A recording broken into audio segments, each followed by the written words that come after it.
Hello everyone, welcome to tea the tarot. और ये reading एक छोटा सा गिफ्ट है मेरी तरफ से to all the Aquariuses. Happy birthday to all of you. अगर आप एक्वेरियस नहीं भी हैं तो this reading is going to help you to navigate this Aquarius season, जो कि आपका February 18 तक रहेगा। अगर आप मुझसे कोई भी अपनी पर्सनल रीडिंग बुक कराना चाहते हैं तो आप उसे मुझे डीएम कर सकते हैं, या फिर आप अपना क्वेश्चन जो है वो रिक्वेस्ट कर सकते हैं मेरी ईमेल आईडी पे tthetarot@gmail.com पे। ठीक है, बिफोर एनी फर्दर डिले हम इस रीडिंग के अंदर चलते हैं। ये रीडिंग जो है एक इननेट नीड है एक्वेरियस की, या एक्वेरियस सीजन में जो हम सब फील करते हैं उसके बारे में है। That is a need of independence and freedom. उसी के बारे में मैंने कुछ रेलेवेंट क्वेश्चंस जो हैं उसके अकॉर्डिंग कुछ कार्ड्स पुल किए हैं, जिसके बारे में हम एक एक करके बात करेंगे। फर्स्ट ऑफ ऑल जो हमें रिकॉग्नाइज़ करना है वो ये है कि कई बार लाइफ में हम अपनी जो सेल्फ वर्थ है उसको फाइनेंसेस के साथ बहुत ज़्यादा अटैच कर देते हैं। If you are someone who is feeling that way, if you are an Aquarius और if you are not an Aquarius but you are feeling this way, कि आपने अपनी वेल्थ के कॉन्सेप्ट को बहुत ज़्यादा इंटरनलाइज कर लिया है, दिस इज़ वन थिंग जो कि आपको, जिससे आपको इंडिपेंडेंस सीख करनी चाहिए, बल्कि इन रिटर्न कि आप ये चीज़ ना करके ये समझें कि आप कभी भी ट्रूली इंडिपेंडेंस फील नहीं कर सकते अगर आप ऐसी मटेरियलिस्टिक चीज़ों पर अपना सेल्फ वर्थ बेस करेंगे।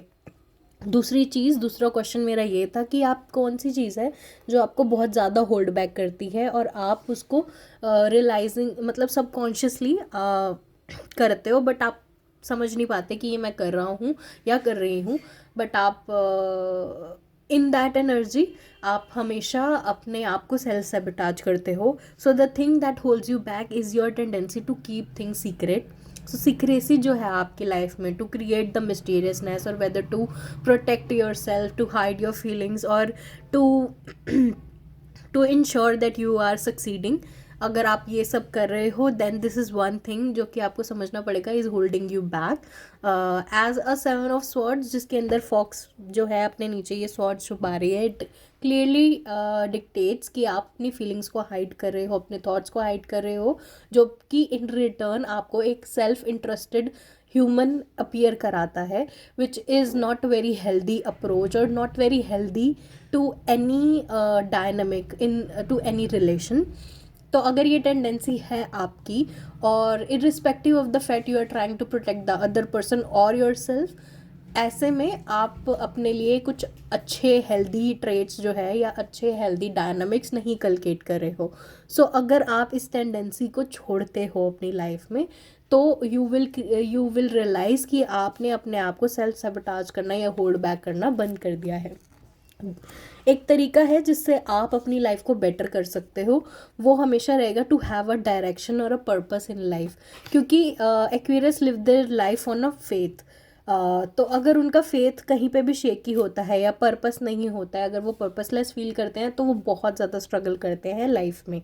तो to have determination about something, having small goals, long term goals is going to help you to have a direction, is ultimately going to give you that sense of freedom in the life itself.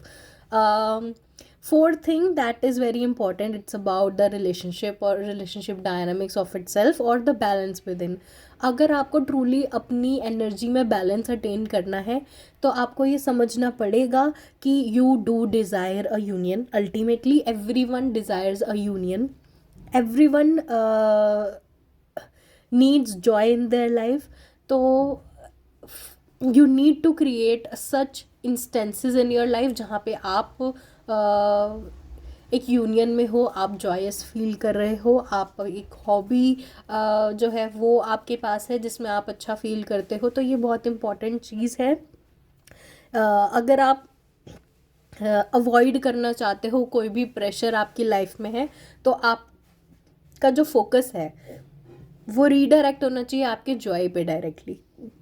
सो अगर आप good opportunities अपनी life में जो है attain करना चाहते हो तो instead of being in this state जहाँ पे आप बहुत ही हिडन या ऑब्जर्वेंट वाली एनर्जी में हो, उसके अलावा आप थोड़ी ओपन एनर्जी रखो, because you are ultimately the sign who leads the friendships.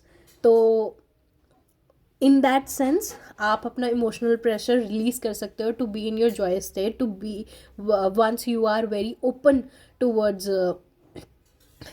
Your desire to attain the joy at least. तो एक और चीज़ है which also can create struggle for you is idealisation. तो अगर आप अपनी लाइफ में आइडलाइजेशन या पेडेस्टल रखते हो कोई भी डायनेमिक, कोई भी रिलेशन के लिए, वो एक्सपेक्टेशंस जो हैं वो आपको बहुत ही ज़्यादा हिंज करती हैं. So it is important for you to not idealise things, instead be open enough to enjoy what you are experiencing, and avoid keeping people on a pedestal or creating unrealistic expectation for anyone in your life, whether it is in your workplace, in your life in general, in your family or relationship dynamics, friends and all. ठीक है. The most unexpected thing that you will hear right now, उसके लिए मेरे पास आया है 7 of Pentacles. ये unexpected इसलिए है क्योंकि आपको लगता है कि आप बहुत ही पेशेंट इंसान हो, और आपको लगता है कि आप जो भी फ्रूट्स, जो भी आपने सीड्स जो है वो किए हैं, सो किए हैं, उसके रिजल्ट्स जल्द से जल्द मिलने चाहिए, जो कि एक बहुत ही अनरियलिस्टिक एक्सपेक्टेशन है. क्योंकि हर एक चीज़ जो आप जो सो करते हो उसको ग्रो करने में काफ़ी टाइम लगता है. तो in this period sometimes you do lose your patience. तो कभी कभार उस फ्रस्ट्रेशन में आप जो है चले जाते हो. उस फ्रस्ट्रेशन में आप बहुत ही अनईजी फील करने लगते हो. टू अवॉइड दैट और टू रेक्टिफाई दैट आप क्या कर सकते हो, whenever you feel impatient, because usually you are very patient about everything, whenever you feel impatient, उस टाइम पे आपको अपनी सेल्फ रिफ्लेक्शन में जाना है. So it's just an invitation for you to go into a period of contemplation में जाओगे, आपको समझ आएगा कि आपको किस तरीके से अपनी लाइफ में वापस से वो पेशेंस क्रिएट करनी है टू और वो जो भी आपकी फ्रस्ट्रेशन है उसको रिलीज़ किस तरीके से करना है. ठीक है. उसके बाद the key to find independence for you is going to be forgiveness. एक बार अगर आप खुद को फॉरगिव करोगे और अपने आसपास जो भी लोग हैं, जो भी चीज़ें आपको बॉदर करी हैं, once you start forgiving things, तो you will find yourself truly transcending in your best potential, या अपनी हायर सेल्फ की तरह आप ट्रांसेंड करोगे. So if you are, because usually an Aquarius person or in Aquarius energy we are very hard on ourselves. So being hard on ourselves is not going to help anyone, it's not going to do justice to anyone around us or ourselves. So it is important to forgive yourself, or it is important to forgive any other person who has hurt you or who you are still in judgmental energy with. Okay.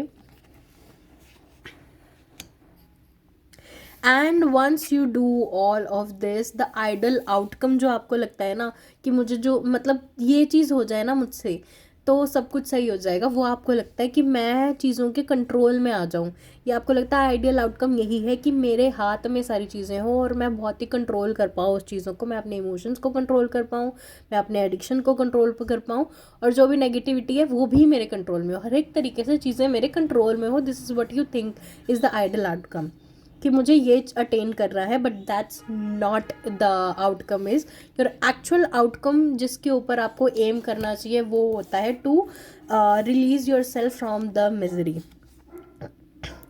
Because आप ये experience या ये समझते रही हो कि आप बहुत जल्दी एनालिसिस पैरालिसिस जो है वो स्टेट में पहुंच जाते हो, and you start thinking and every thought hurts you.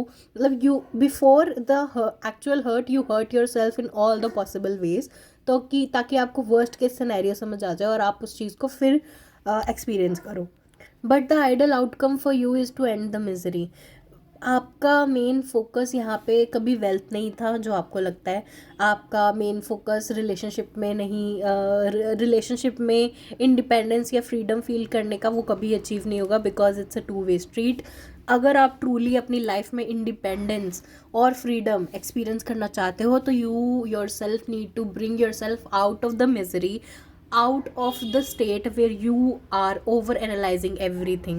Once you are able to do that, you will achieve 10 of cups.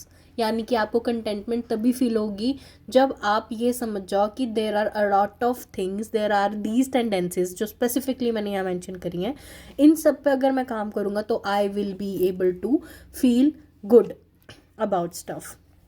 And ये करने से आप अपने लिए एक new opportunities, new business ideas, new way of communication सब कुछ attain कर सकते हो। So this is the reading that I had for you. This is special reading for Aquarius energy and for all of my Aquariuses. So I hope this helps, and in future अगर इस तरीके की reading आपको अच्छी लगती है तो मुझे बताना कि इन फ्यूचर में बाकी ज़ोडिएक्स के लिए भी उनके बर्थडे पे या इन जनरल भी इस तरीके की रीडिंग्स, लॉन्ग फॉर्म रीडिंग्स मैं पोस्ट करना शुरू कर दूँगी। Thank you so much.